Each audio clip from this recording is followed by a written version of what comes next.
শুভ সকাল বন্ধুরা। আমি এখন চলে এসেছি কালী মন্দিরে।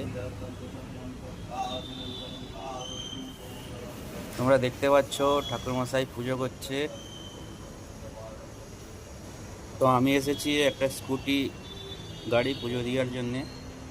তো তোমাদেরকে দেখাচ্ছি স্কুটি। এই দেখতে পাচ্ছ স্কুটি পূজা দেওয়ার জন্য আমি এসেছি কালী মন্দিরে।